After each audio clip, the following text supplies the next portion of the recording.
Dostlar, hamıya salam, hər vaxtınız xeyir olsun. Ümidvaram yaxşısınız. Fıdı Futbol YouTube kanalına xoş gəlmisiniz. Dostlar, bu gün mənim üçün əlamətdar bir gündür. Ümumiyyətlə, nəinki mənim üçün, bütün dünya futbolu üçün əlamətdar bir gündür.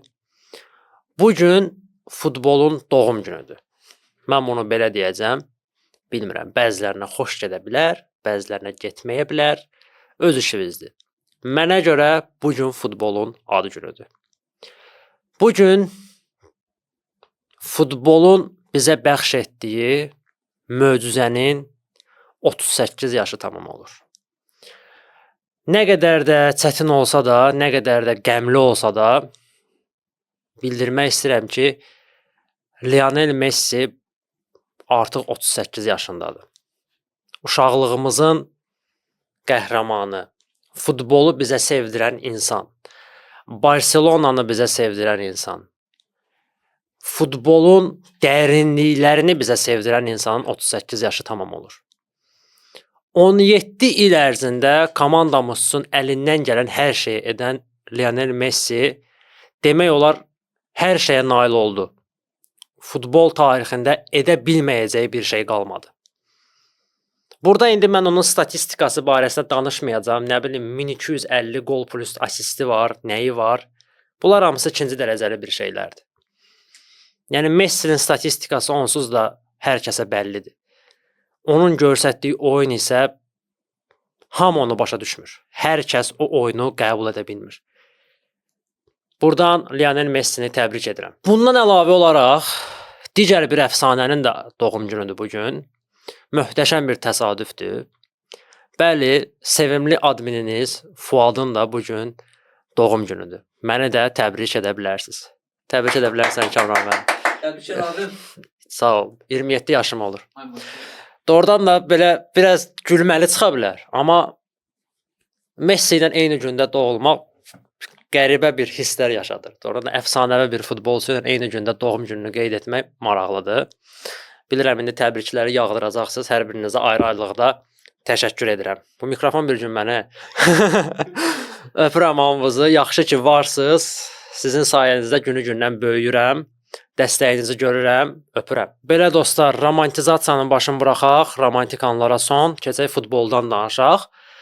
Ağlıma belə bir ideya gəldi ki, bugünkü özəl günə görə Messi haqqında bir çıxış çəkim. Messini onun ən yaxın rəqibi olan Cristiano Ronaldo ilə müqayisə edim. Kimdir Quat? Kimdir bir nömrə? Bu suala bugün cavab tapmağa çalışacağam. Amma mən burada statistikalardan, nə bilim Messi Chelsea-ə qol vurdu, Ronaldo dalı ilə qol vurdu, burnu ilə qol vurdu. Belə şey danışmayacağam. Sırf olaraq emosiyalarla, öz baxış bucağımdan danışacağam. Əlbəttə ki, mənim fikirlərim sizin fikirlərlə üst-üstə düşə bilməz. Bu qeyri-mümkündür. Bəziləriniz razılaşacaqsınız, bəziləriniz razılaşmayacaqsınız. Bu normal bir şeydir. Amma gəlin bir-birimizin fikrinə hörmətlə yanaşaq. Siz məni tənqid edə bilərsiniz. Öz iradlarınızı belə bildirə bilərsiniz. Bu normal bir şeydir. Mən buna həmişə açığam və açıq da olacağam. Əgər mən bu gün buradayamsa və sizin üçün danışıramsa, tənqidlərə də açıq olmalıyam. Buna görə heç bir problem yoxdur. Amma bir nöqtəyə qədər. Sizin tənqidiniz təhqirə çevrilsə, bu artıq başqa məsələ. Gəlin, hansısa bir Portuqaliyalıya görə və yaxud Argentinalıya görə öz həmvətənlərimizi təhqir etməyək. Bəli, onlar bizim üçün əzizdilər, doğmadılar, bizə futbolu sevdiriblər. Bizim uşaqlıq qəhrəmanlarımızdır. Bəlkə də indi də bizim qəhrəmanlarımızdır. Amma onlara görə bir-birimizi söyməyə, təhqir etməyə ehtiyac yoxdur. Təhqir edənlər zəhmət olmasa, təhqir yazmamışdan öncə heç olmasa evinizin içinə baxın, sonra təhqirinizi yazın. Hər halda məni başa düşdünüz nə demək istəyirəm. Messi Ronaldo duelindən öncə isə istəyirəm ki, digər mövzulara toxunum. O mövzuya isə sonda daha ətraflı, daha geniş sizin üçün izah edim. Yəni belə deyim də, məclisin əsas yeməyini axıra saxlayaq. İndi ki, hələ ki xalodlardan başlayıb başımızı qataq. Deməli dostlar, Nico Williams nağılı, Nico Williams saqası hələ də davam edir və bu saqa görünən odur ki, hələ çox davam edəcək. Elə dünən yayılan məlumatlara əsasən Bavariya qəmişin bizdən çəkmir, daha doğrusu Nico Williamsdan qəmişin çəkmir və gözləyir ki, Barsanın finansal problemləri Nikonun transferinə mane olsun və o dövrəyə keçib Nikonu öz heyətinə qatsın. Bavariyanı da burada başa düşürəm. Bavariya elə top səviyyəli oyunçunu öz komandasında görmək istəyir. Hər bir komanda onu öz komandasında görmək istəyər. Bu normaldır. Amma mən buradan bildirirəm. Əgər Barselona Nico Williamsı heyətinə qata bilməsə, mənə görə bu biabırçılıqdır. Bu biabırçılıqdır. Bəli, Nico Williams özü komandaya gəlmək istəyir. Komandaya gəlməsi üçün hər bir addımı atır. Hətta Bilbao'da azarkeşlərlə belə arası dəyib. Bilmirəm, görmüsünüz videolardan, yoxsa şəkillərdən. Azarkeşlər onların oyunçuların şəkilləri olur divarlarda. Onun şəklini belə siliblər. Onun nə bilim satqın yazıblar, nə yazıblar, rədd ol, nə bilim bas bayrağı, elə bir şeylər yazıblar. Yəni Nico Williams bu dəqiqə deyir ki, mənə heç kim lazım deyil. Bavariya, get burdan. Nə bilim Real, get, nə bilim Lüboy kluba atval verib. Deyir, anca mən səninlə Barcelonam, mən də səni, sən mənim, nə bilim elə bir şey. Amma Barsa elə ki pul tapa bilmir. Bilbao deyir ki, mən danışıqlar masasına oturmaq istəmirəm. Mənim qardaş, sərbəst qalma məbləğimi ver. Yəni oyunçunun sərbəst qalma məbləğini ver. Götür apar, nə edirsən elə. Nikonda sərbəst qalma məbləği 58 milyon avrodur. Barsa da bu pulu verə bilmir. Deyir, mən bunu ancaq sənə taksit olaraq verə bilərəm. Buradan Barcelona rəhbərliyinə tam kart və yaxud bir kart kartını məsləhət görə bilərik. Ki 24 ay faizsiz olaraq oyunçunu əldə edə bilərlər. Başqa variantı yoxdur. Yəni alın, pulu ödəniş edin, 24 ay ərzində faizsiz olaraq pulu geri qaytarın. Day nəyə etsinsin? Atacaq biz gedək, alaq oyunçunu. Sözüm yoxdur. Nəysə, Nico Williams haqqında danışarıq. Hələ ki gözləyirik. Sıxmışıq. Hamımız bilirəm ki, belə emosional bir sıxıntıdayıq. Gözləntidəyik. İstəyirik ki, nəsə partlayış bir şey olsun. Olmur hələ ki, amma olacaq məncə. Biraz səbirli olaq. Barcelona'nın digər transfer hədəfi isə İsveçli cinah oyuncusu olan Ronny Barcidir. Bilmirəm indi adını düz dedim, düz demədim. Açıq deyəcəm, mən oyunçunu izləməmişəm. Oyununa baxmamışam. Yəni sadəcə olaraq xəbərlərdən, insiderlərdən adını eşitmişəm. Bilmirəm indi necə oyuncudur. Əgər baxmısınızsa, izləmisinizsə, şərhlərdə o oyuncu haqqında öz fikirlərinizi bölüşün, mənə də maraqlı olar. Fabrizio Romano'nun verdiyi məlumata görə Barcelona 19 yaşlı Wingerlə artıq razılaşıb və Kopenhagen onu Barsaya buraxmağa razıdır. Çünki həmin oyuncunun gələn il, gələn il yanvarda müqaviləsi bitir və azad agent olacaq və 3 milyon qarşılığında Barcelonaya satmağa razıdır.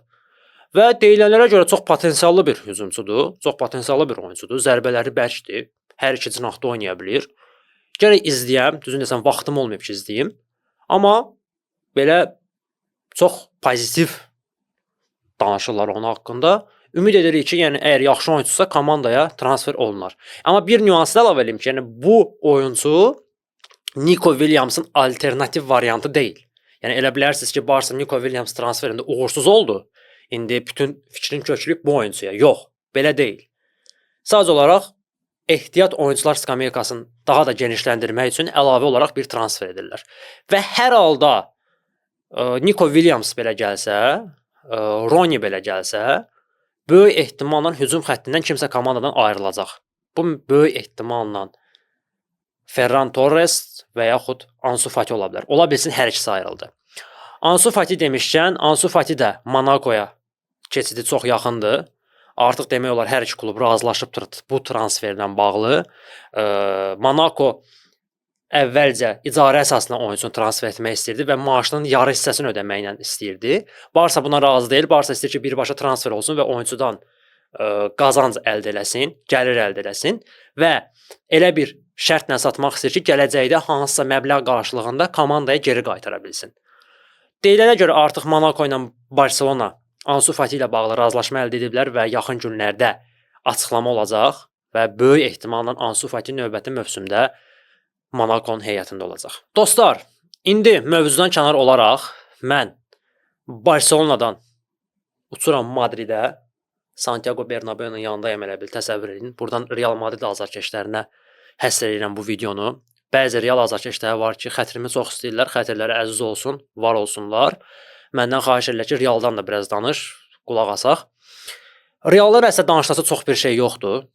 Nəyə görə yoxdur? Amma vacib bir nüans var. Xabi Alonso nüansı. Bildiyiniz kimi Xabi Alonso artıq Real Madridin heyətində baş məşqçisi kimi debütün etdi. Nəinki debütün etdi, artıq ikinci oyunu belə keçirtdi. Və bəzi Real azarkeşləri, toksik Real azarkeşləri peyda olmağa başladı. Buradan onu demək istəyirəm ki, hər iki cəbhənin toksik azarkeşləri var. Həm Barselonanın, həm Real Madridin. Bu qaçılmaz bir haldır. Ona görə elə bilməyin ki, sırf Real Madrid azarkeşlərinə səslənirəm. Amma Real Madridin toksik azarkeşləri başladılar. Köhnə hamam, köhnə tas. Nə bilim, heç də dəyişilmədi. Bu komanda düzəlmir, neynəmir.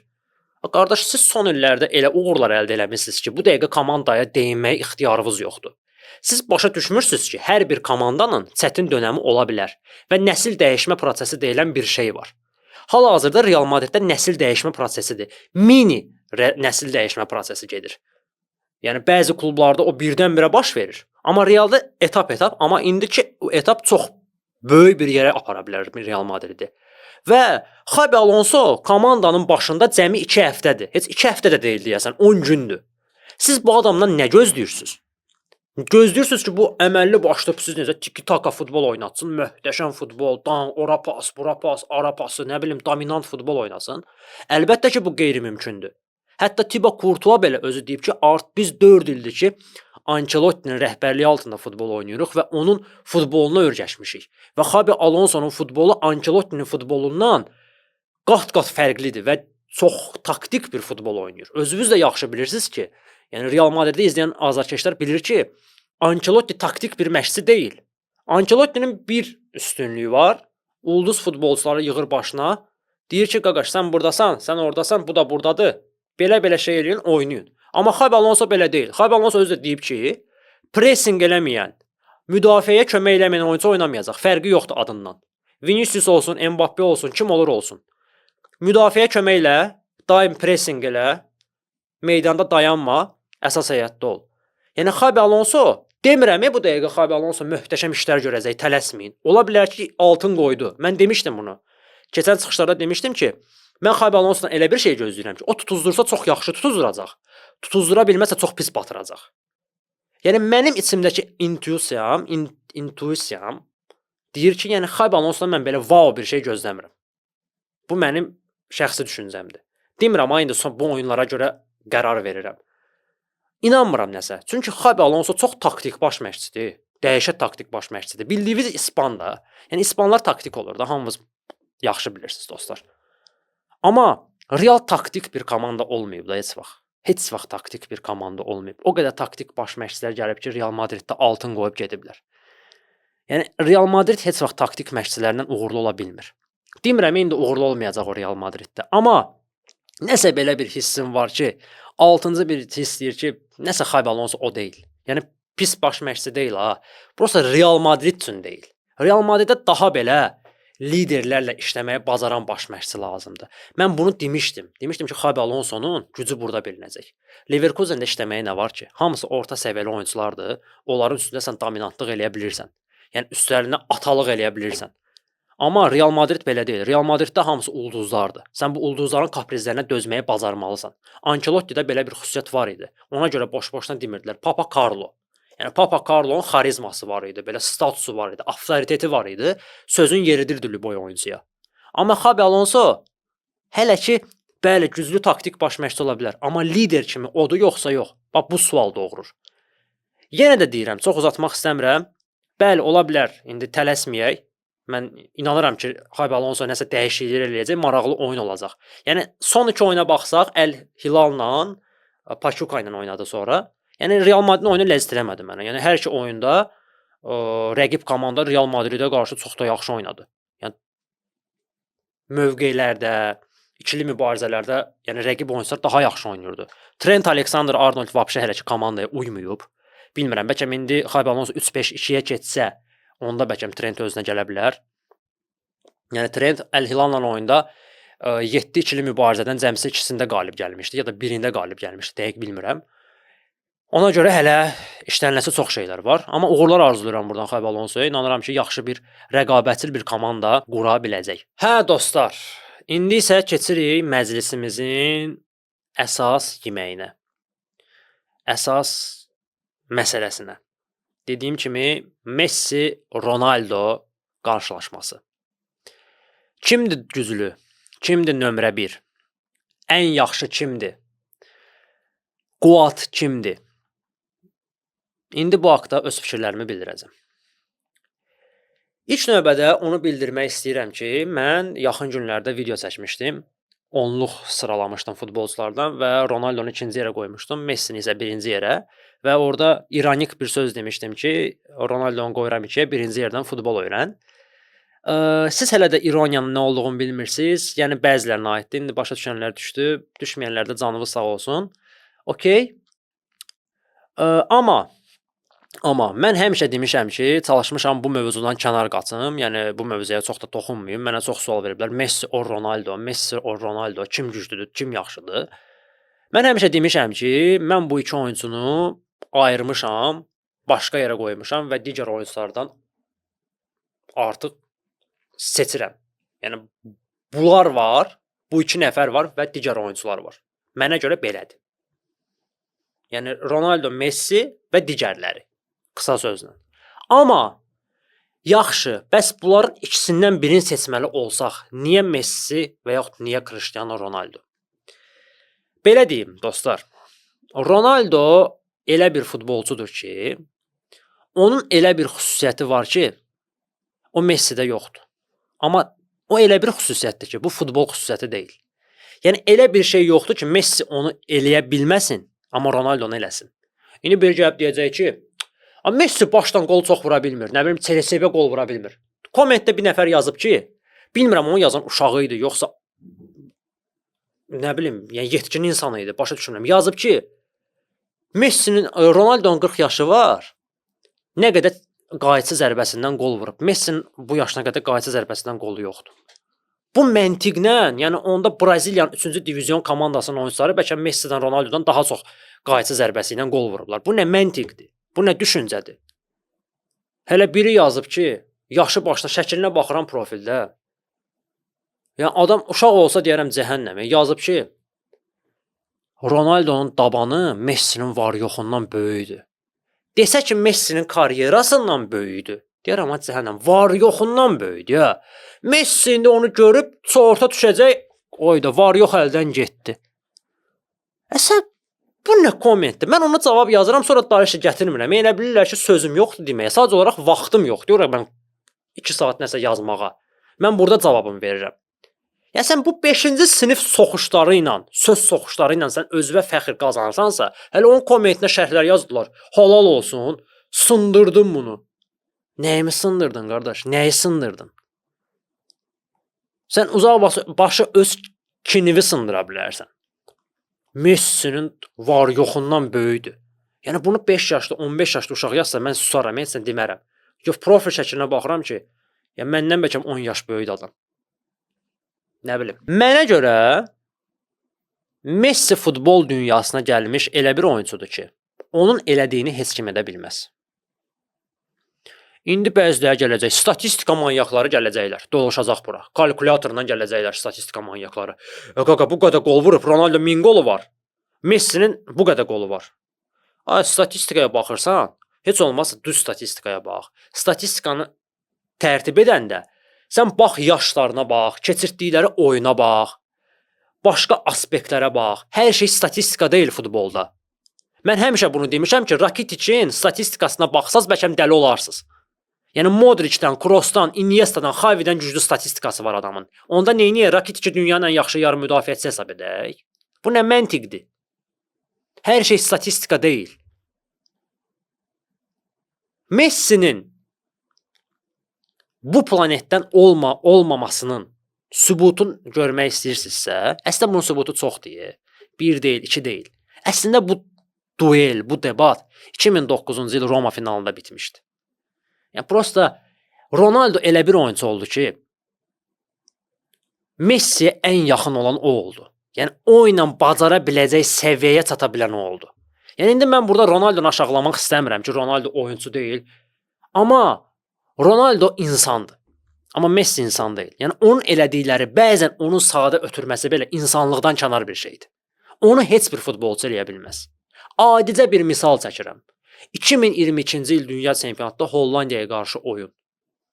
O oyunda Messi'nin Molina'ya ötürdüyü asist, verdiyi ötürmə, yəni bu planetdən deyildi o ötürmə. O ötürməni çox oyunçu bəlkə praktiki olaraq yerinə yetirə bilərdi. Yerinə yetirə bilərdi. Yəni ona deyirsən ki, ora ötürmə lazımdır eləmək. O biləcək, eləyəcək, bəlkə keçəcək. Amma heç bir oyunçu, bu dünyada heç bir oyunçunun ağlına belə gəlməzdi ki, ora ötürmə eləmək olar. Gərək ona deyəsən ki, ora ötürmə ola bilər. Bunu anlayanlar anladı mən nə demək istəyirəm. Yəni Messi onu gördü, onu hiss elədi. Heç bir dünyada futbolcu onu görə bilməzdi o ötürməni. Bu hər şeyə sübutdur. Yəni belə sübutlar yenə eləmək çoxdur. Valla dəhşət çoxdur. Yəni Ronaldo möhtəşəm oyunçudur. Ronaldo danılmaz bir ulduzdur. Onun o iradəsi, onun o əzmkarlığı, onun o qələbə ruhu, bəlkə də Messidə heç 1% belə yoxdur. O başqa məsələ. Amma futbolçu olaraq Messi tam başqa səviyyədir. Yəni burada statistikalarda öz sözünü deyir. Nə bilim, indi 1000 qola çatacaq Ronaldo. Bu tam başqa şeylərdir. Messi İngiltərə Premyer Liqasında deyir oynamayıb. Messi İngiltərə Premyer Liqasında top 6 komandalara qarşı hamısı oynayıb 25-dən çox qol plus asisti var deyəsən. Yəni elə bir rəqəmdir, yadımda deyil. Elə bir rəqəmlərə var. Yəni sadəcə olaraq denilmə statistika söhbəti deyil. Mən Ronaldo Messi haqqında bəlkə 2 saatlarla, 5 saatlarla danışıram. Prosta vaxtımız kasatdır deyənə. Yəni çox uzatmaq istəmirəm videonu deyənə. Ona görə mən ən önəmli yerləri demək istəyirəm. Sadəcə olaraq elə millidəki oyunlarına baxsaq, görərik fərqi. Burada da görərik fərqi. Bəli, Ronaldo milli komandada ən çox qol vuran oyunçudur. İkinci yerdə İranlı bir oyunçudur. Adı yadımdan çıxdı. Üçüncü yerdə Messidir. Bir dənə statistikana açın baxın da. Messi'nin millidə ən çox qol vurduğu komandalar və Cristiano Ronaldo'nun ən çox qol vurduğu komandalar kimlərdir? Liechtenstein var orada, nə bilim, orada ən yüksək səviyyəli komanda İsveçdir deyəsən. Amma Messi də o da Boliviyaya ən çox qol vurub. Sonra Uruguay gəlir, Çili gəlir. Yəni belə deyim də, Messi Avropada oynasaydı, İspaniya millisinin heyətində oynasaydı, İnanın Allaha indi bəlkə millinin heyətinə bəlkə 150-200 arası qolu var idi. Hətta çox. Bunu açıq-aşkar deyirəm. Yəni Cənubi Amerika üzr istəyirəm, komandaları əlbəttə ki, Avropanın belə həvəskar komandalarından qat-qat güclüdür. Yəni Liechtensteinin heyətində oynayan, Lüksemburqun heyətində oynayan komandanın oyunçuları ya aeroportda işləyir, ya tibb məntəqəsində işləyir. Biri müəllimdir, nə bilim, biri nə bilim reperdir. Yəni burada da fərq görsənir. Və deyirsən ki, Messi getdi dünya çempionatında liderliyin göstərdi. Kuboku gətirdi komandaya. Qayıdıb deyirlər ki, FIFA qazandırdı. FIFA olmasaydı Messi bunu eləyə bilməzdi. Bu da yeni bəhanə. Və bu bəhanəni uyduran bəzi Real azarkeşləridir. Real, Portuqaliya və Ronaldo azarkeşləri. Bunu hamımız çox gözəl bilirik. Qayıdıb deyirsən ki, nə baş verdi? Yaxşı, 2022-ci ildə nə baş verdi? Messi belə haqsızlıq oldu. Hamı Messini çempion eləmək istədi. Nə baş verdi? Görsət. Bəli, mən razıyam. Bir oyun var idi ki, orada durun da qəribə bir hal idi. Absurd bir qərar olmuşdu. Polşa ilə Argentinanın oyunu. Penalti epizodu. Hər halda yadınızdadır. Mənə görə də qəribə bir epizod idi. Amma bu hər bir komandanın başına gəlir də. Yəni elə bir komanda yoxdur ki, onun lehinə və yaxud əleyhinə yanlış qərarlar verilməsin. Yəni bu olub, var və olacaq da. Baxmayaraq ki, indi yeni VAR sistemi qoyulub. Amma yenə də olacaq. Həmişə olub bu və olmalıdır da. Bunsuz alınmayacaq bu futbol. Və bunu ən çox da Real Madrid azarkeşləri deyir. Ronaldo azarkeşləri deyir. Mən vəbşi əsəbləşirəm. Yəni beynim sönür. Qayıdıb deyirsən ki, 2017-ci ildə, yəni Bavariyanın başına gətirdikləriniz yadınızdadır. 2009-un Chelsea-sinin söhbətini açır. Deyirəm amma məndə bir dənə Chelsea-dir. Səndə gör nə qədər elə şeylər baş verib. Yəni indi yaxşılardan iraq, yəni bunu hamıya aid eləmirəm. Yəni bilənlər bildi kimə deyirəm. 2009 Chelsea, 2009 Chelsea. Deyirəm sən heç o 2009 Chelsea oyununun birinci qarşılaşmasına baxmısan? O qarşılaşmanın birinci oyununa baxmısan sən? Deyir yox. Nə olub ki orada? Deyirəm okey də mən razıyam. Yəni Stefan Bridge-də nə baş vermişdisə, bəli, üz qarası idi futbola, ləkə idi. Mən bunu boynuma alıram. Bəli, Chelsea azarkeşlərinin qarşısında başımız aşağıdır. Mən bunu həmişə demişəm. Amma bunu Real azarkeşə gəlib mənim üzümə vuranda, mən beynim sönür də, mənim beyin atır da. Yəni o söhbət var, deyir, yalançı ilə çığırdı ki, doğrunun bağrı çartladı. Yəni o söhbətə oxşur bu. Yenə də deyirəm, hər kluba qarşı, hər klubun lehinə və əleyhinə səhv qərarlar olur. Amma sizin lehinizə o qədər səhv qərarlar olub ki, siz bunu deməyə ixtiyarınız yoxdur, dostum. Sən bunu ilə fəxrlə deyirsən ki, və bəzilərinə deyirsən ki, hakim hesabına nələrsə qazanmısınız. Açıb tökmək istəmirəm. Deyir, bacarana can qurban. Amma Messiyə gələndə, yo, FIFA qazandırdı ona. Deyirsən və özün deyirsən ki, bacarana can qurban. Bu da bacarana can qurban. Messiyə kim qazandırdı? FIFA niyə qazandırdı? Hansı epizodu deyirsən? Yenə deyirəm, bəli, Polşa, Argentin oyununda bəli, orada asetsika var idi. Amma bu hamıya olur.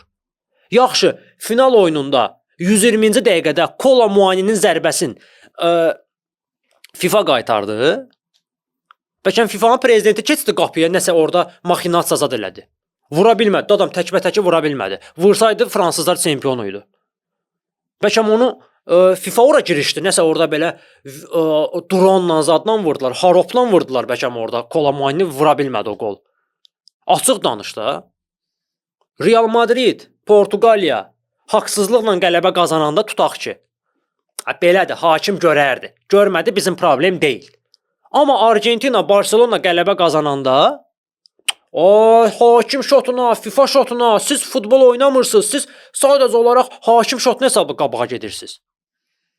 Qayıdıb deyirəm ki, 15 çılıdan neçəsi haqsızdır da. Bunun sübutları da var. Prosta indi bunun vaxtı deyil. Danışmaq istəmirəm bu haqda. Bazarana can qurban. Belədir, sübut eləyir. Eləmişik, yaxşı eləmişik. Amma gəlib danışırsan, Messi qızıl dünya çempionu haqsız oldu. Ona kömək elədilər. Bu planlaşdırılmış bir şey idi. Nə bilim vallahi, yəni mənim daha sözüm yoxdur. Ona görə Messi quatdır, Messi müqayisə olunmazdır, Messi bir nömrədir. Messi kimi futbolçu gəlməyib dünya tarixinə və hələ ki böyük ehtimalla da gəlməyəcək. Yenə deyirəm, bu söhbət çox uzun söhbətdir və oturub bunu analiz eləmək olar. Statistikalarını danışaram, prosta çox uzanacaq söhbət. Yəni futbol qurmanları, futboldan doğrudan da həzz alanlar əlbəttə bilirlər ki, Messi hansı yerdədir, digər oyuncular hansı yerdədir. Yəni əlbəttə Cristiano Ronaldo fanları, Real Madrid azarkeşləri, Portuqal azarkeşləri bunu başa düşməyəcəklər. Bəlkə bəziləri var aralarındakı başa düşə bilərlər. Yəni sizə görə futbol ancaq qoldan ibarətdir. Yəni siz doğrudan da futbola açıq başla baxsaz görərsiniz ki, Messi karyerasının 70-80%-in hansı mövqedə oynayıb, Cristiano Ronaldo harda oynayıb. Çox gözəl bilirsiniz ki, mövqe söhbəti də burada önəmlidir. Amma siz bunu görmək istəmirsiniz. Yəni söhbət qollardan belə getmir. Yəni futbol IQ-sündən gedir. Futbolda elədiyi o xırda, yüngülvari toxunuşlardan gedir. O ötürməni görmə qabiliyyətindən gedir. O oyunu dəyişmək bacarığından gedir. Nə bilim, bunu başa salmaq olmur. Mən Ronaldonun yenə deyirəm, əməyini aşağılamaq istəmirəm. Bəlkə Ronaldo tək oyuncudur ki, Messi ilə rəqabət apara biləcək oyuncu idi. Ondan başqa belə bir oyuncu olmadı ki, gəlsin Messiyə yaxınlaşsın. Bəli, Ronaldo gəldi, yaxınlaşdı, amma 1-2 addım qalmışdı. Onu eləyə bilməz onu. Çünki o insandır. Cristiano Ronaldo insandır. Amma Messi insan deyil. Yəni doğrudan da insan deyil o adam. Məndən bu qədər. İndi siz də öz fikirlərinizi bölüşə bilərsiniz. Cristiano yoxsa Messi, seçim sizindir. Amma əsas odur ki, futboldan həzz alaq, bu iki əfsanədən həzz alaq. Dilimizə yiyə duraq. Yəni deyirəm, bu futboldur. Çox dərinliyə getmək lazım deyil. Ona görə səbirli olun. Dostlar, hamınızı öpürəm, bağrıma basıram. Videonu bəyənib kanala abunə olmağı da unutmayın. Zınqırovu da basın ki, yeni videolar qarşınıza çıxsın. Viska varsa, Viska Kataloniya.